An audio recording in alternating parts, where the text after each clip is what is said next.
Hey guys, hello there wooters and outlets. Welcome to part 6 of Amnesia, The Dark Descent. If you do recall in the previous episode, I launched a key into orbit, which was the real reason for why the stratosphere jump was delayed, because I was going and launching stuff up there, so that's the whole reason NASA had to postpone that. But as you can clearly see, I am a royal idiot. That key is nowhere to be found. I seem to have made a terrible, terrible mistake. So, yeah. That's a bit of a problem. I know what you're thinking. Val, how do you keep calm during this moment? Or Phil. Val just sounds weird. Just call me Phil. Be formal. So, yeah. How do I keep my calm in moments like this? Well, matter-of-factly speaking, I don't. I'm just tired, because I was doing a lot of yard work the other day. Yard work sucks. But that's besides the point. I need to vent, so unfortunately for you guys... Son of a... I suppose you thought that you were going to catch me in a swear. Nonsense, I don't swear. Well, I do and I get very angry, but it takes a lot. So, and that being said, I suppose you thought I said a certain word that relates to a female dog. Quite the contrary, I said biscuit. Because I've decided that in lieu of swears, I will simply substitute them for foods that I like. Or food in general, because I like food a lot. That being said, we're going to get this key properly this time. Oh yes, look at you, shaky shaky, been there, done that. And now, with the dexterity of a museum curator. Oh, thank God, there it is. I guess it is a good place to hide it then. A now blind museum curator. Yes, there we go. Oh, looky looky, it's the thing that made me so angry. Hello, beautiful. You're coming with me now. Oh, so very frustrating. Only I would launch a key into orbit. Only I could do that. Only me. Okay, let's see here. Have I gone in? Yeah, let's go in here. May as well clear all of the upper floor before we work our way down and check out the storage and machine room and all that jazz. Because I get the feeling the elevator has to come last. I gotta check out everything here before I take that elevator. Just, you know, sweep everything. Well, this is homely. Let me just go in here and shut this door behind me. Not on my face. There. Yes, yes. As you were. Yes, yes, no. Nothing? Nothing for me? Oh. Well, I got one tenderlovingcare package. Thank you. Wait, does this open? No, you're a dirty rotten Raya. Raya? You lied to me! You lied to me. No. The key was a rye. Yes, yes. What's in here? Yeah, close. Anything of noteworthiness? Maybe, possibly. Oh, a note. I get to read this one. Captions. To my most trusted student and friend, Johann Weyer. The most remarkable thing happened as I was traveling through the Prussian woods this summer. I finally found one of the orbs I've been looking for the last 20-odd years. It is as inexplicable as the Heliodromus described in the Hortus Conclusus. It was as it was told about, an underground Mithraic temple crowned with the unearthly artifact. The orb was big enough to fill my cupped hands, and the texture was smooth and jagged. That's what she said. Its color washed while rich. Contrast is not enough to describe its nature. It was an impossibility, an artificial paradox captured within stone. I was staying in a nearby village called Oldstadt, investigating one of the antiquated trails, when I finally found the cavern. I went inside and suddenly I could verify the truth of these enigmatic artifacts. They were real. I'm trying to read too fast and tripping over my own tongue. As you can understand, this is the most important discovery of my life, but it's also become my greatest fear. As I entered the underground chamber, I could feel that I was trespassing. Because of my curiosity, I did my best to fight these instincts and fetch the orb from its place. I scrambled out of the chamber and into the woods. I could sense something was following me. It bayed loudly as it closed in. The beast, this guardian of the orb, was relentless in its pursuit. I made my way to a nearby ravine where I stumbled upon some men fishing in the lake. I tried to warn them as I passed, but unfortunately they remained as I continued my escape. Oh, it's fortunately, not unfortunate, because this guy's a douche. He doesn't care that people are in harm's way for his sake. When I heard their cry of pain echo through the valley, called it, I felt such a tremendous sense of relief thinking I would be spared. Douche. Suddenly a blue shimmering light engulfed me, and the colors of the forest were washed away before my eyes. Recompense. I kept running through the bleak surroundings. The trees had turned to charcoal with black leaves of cinder, the ground covered in murky water.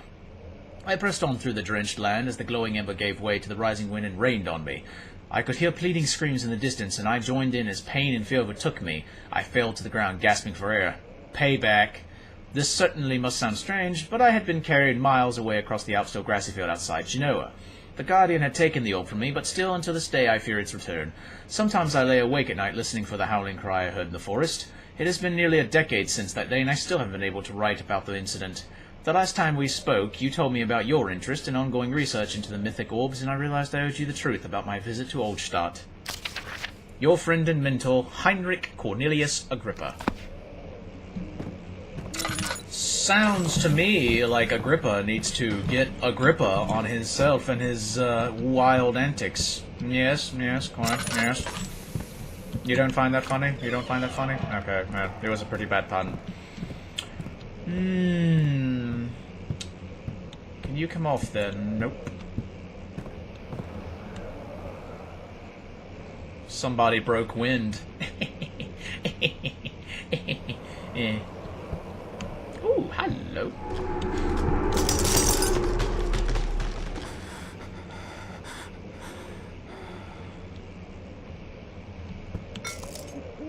Wait, what?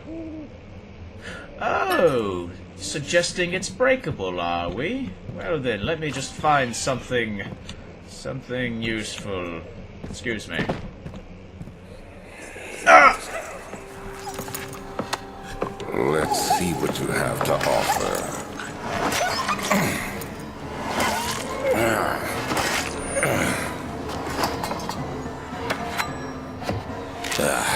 What a mess. I should have sharpened the saw, but I can sense it. It's definitely there.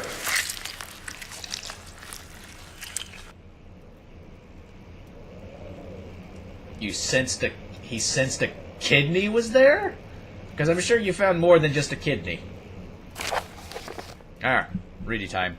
After a short study, it is clear that the agitation found among humans can be found in the dog. Fear and pain induce stress, which seems to trigger an endogenous response, endogenous, causing the animal to burst with energy. I believe that the catalyst is produced in the brain. It is difficult to determine exactly where and what it is, but I can sense it. It reeks of cosmic genesis.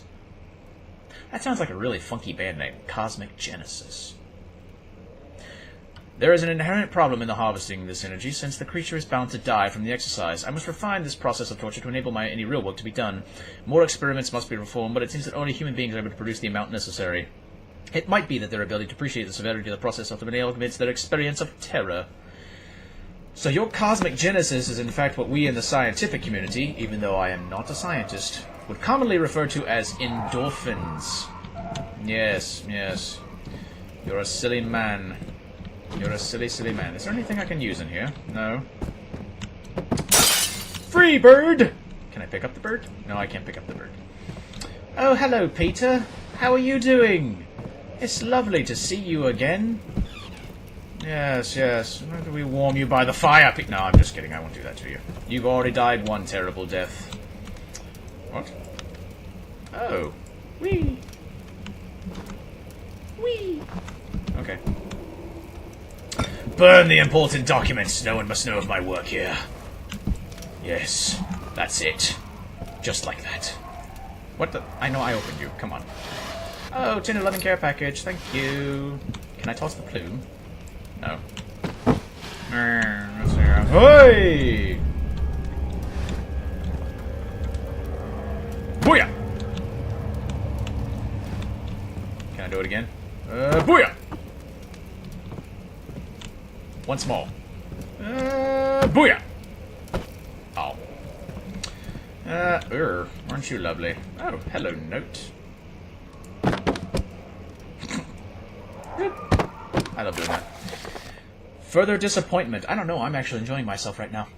The antiquarian's latest findings yielded nothing. I'm still unable to grasp the inner workings of life and its relation to the power I sense within it. I shall pursue more books on the subject, but I suspect it will be in vain. Since no more research has been made in my particular interest, I must attempt to fill that void myself. Clearly humans emanate more of the energy I seek, but I hope animals will suffice, as they would prove less of a hassle to acquire. Methinks Alexander is a douchebag. Ah, yes. I have a bone. I got a bone. That's dirty. Yes, well. Oh, Mr. Shaky Glass Window, I've got a bone to pick with you. Booyah! Oh, well, let me try that another way. Booyah! What? Oh, come on. My joke's not gonna work? Oh. Well, there needs to be something more substantial then. Tell you what. You're not a bone and you're not a broom, which means you're not that funny. But I get the feeling you'll work, Mr. Shovel. Alright, we'll try that again. I thank you, sir. Now, Mr. Bone. Oh, hello. Can I have you? Thank you. Alright, Boney. Come with me, Bone.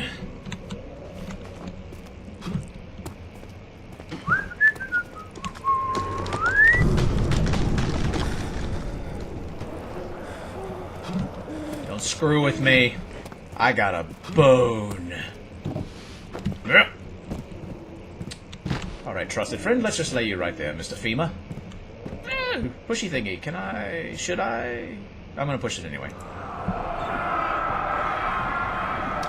When will it be my turn? Have I not shown restraint? My patience spans centuries. From where I came, mankind has not even wasted a breath, yet I bow to you. I have done so much for you, and I've gained nothing in return. Agrippa, I trusted you.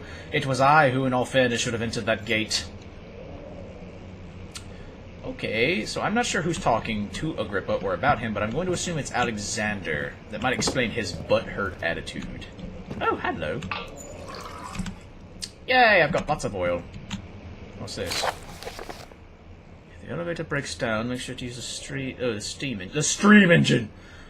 engine to build up pressure before channeling the machinery. Adjust the lower levels. Meters up 8 and down 8. Make sure the flow is set according to the flowing chart. Trinity steam set functions. 4-phase amplitude. Complete steam flow cycle. Note that the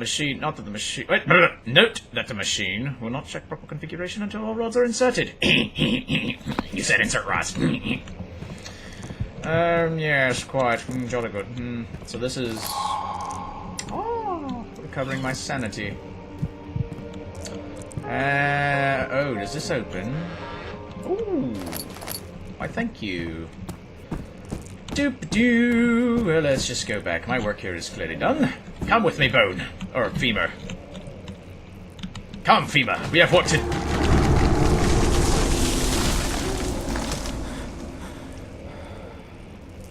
I've got a bone to pick with you. I'm sending him down now. His name is Femur. Go fetch him, boy.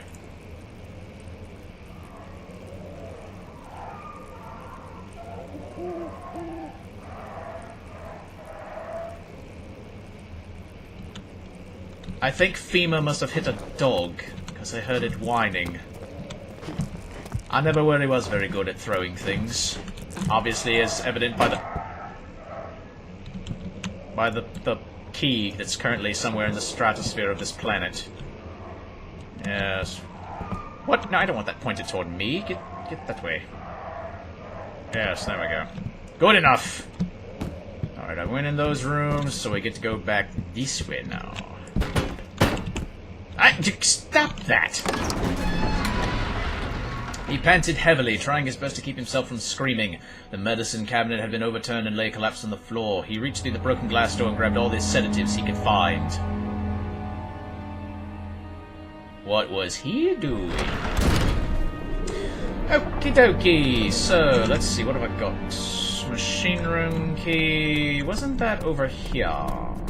I know I've got storage to go through too, but this game seems very linear in that it wants me to go to rooms as they unlock. So, let's go... Oh wait, right. Booyah! The strange letter frightened him, but it was also the only one which offered some comfort. What? Oh, this is homely. This is very homely. I could totally get used to living here. Shut that behind me. Precaution. Huh? It lagged a little bit. Oh, a note. Hello. What you got to say? 5th of July, 1839. Today, I went to the university looking for answers. I was able to sneak into Herbert's office and pick up an address book along with some relevant textbooks. Professor Taylor at the Faculty of History was very helpful, and I managed to approach the subject of the orbs. The most interesting aspect was the prevalent trace they had left in our culture. The mythic orbs may, in fact, have inspired the globus cruciger, which so many royal regalia holds to this day. In ancient times, the orbs were held by priests as a symbol of the sun and its power. As I was leaving, I overheard a disturbing conversation. Sir William Smith, the geologist, was killed last night. Less than a fortnight had passed since I'd asked for his expertise. I know it's silly, but I can't help feeling responsible somehow. Yep, it's totally your fault, Danny. When you talk to people, they die. Oh, hi. Hello. Can I have you in my life, please? Tenderlovingcare, thank you. Let's see here. Huh? What? Pressure. Oh, looky, numbers. I bet... Didn't I have a note? No, that's not what I want. Whoops! I hit the escape button. Sorry! That's not what I wanted. No mementos are available. What the bloody hell? Diary? No, we don't want diary. Memento. None. Notes. Ah, here we go. Notey notes. Yes. 8 up and 8 down. Alright. So then. Fortunately for me, I know exactly how to solve this problem. You go down. You make 6. You make 8. You make... Wrong answer.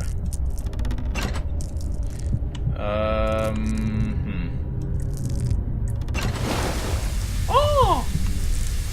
Well, aren't I a clever ducky? Yes, yes. What?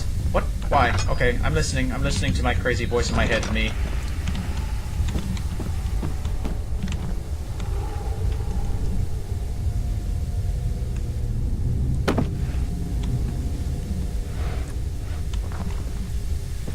Don't mind me. I'm just the UPS guy. Delivering this package. Yep, don't mind me. Just, delivering a package here. Doing my job. Being a working class citizen. Yep, don't mind me. Nope. Don't mind if I do.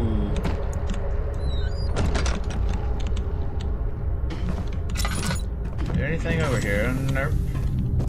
What about over here? Nope. Oh, notey note. 14th of July, 1839. I've read every book I can find on the subject. While rich in legend and hearsay, my knowledge is lack for the insight I crave. I've sent letters to many in Herbert's address book and received answers of varying importance. Today, I got one which differed greatly from the others. From a baron in Prussia. He said nothing about the quaint stories of priests in underground temples. He didn't even mention them. He simply wrote, "I know. I can protect you. Come to Brennenburg Castle. Signed, Alexander." What am I to make of this? Protect me from what? Is someone after me? I looked up Brennenburg and traced it to the Prussian woods near the Baltic Sea. While being the least informative letter I've received, it causes me greatest distress and interest. As I write, my thoughts are drawn to my nightmares in which a most disturbing sound calls to me. A sound defying description. A voice from the void. The last few weeks have been awful, with so many sleepless nights dreading a repeat of those horrid dreams. Tomorrow, I shall visit my physician, Dr. Tate, in hope that he can provide me with sedatives to help me sleep. Oh, so that little bit earlier where he was going on and on about his the guy needing sedatives. That was Danny Boy. Why am I not surprised? Oh, hello, note. Let's see. Note there are only 2 spare rods left in storage for the elevator room. Ah, poop. So that means I have to go to storage to get them and then come back here. And oh boy, I see how this is going to work. Make sure to only discard the ones which are badly damaged. Keep the others in the inner study rooms in case all 3 would wreck again. Lovely. Stop that! Oh, look, a spinny thing. Do I insert one of these? What is this? Amplitude? Let's just hang on to that until we need to have all 3. That seems like the wiser thing to do. Oh, hello, boys! It is awfully dark in here. Is there anything I can light? Yes? No? Oh, hello. Yes, we'll light you. Seeing as I only have a bajillion of those things. Keep this room nice and safe for my sanity. Plus, now I can see what I'm doing.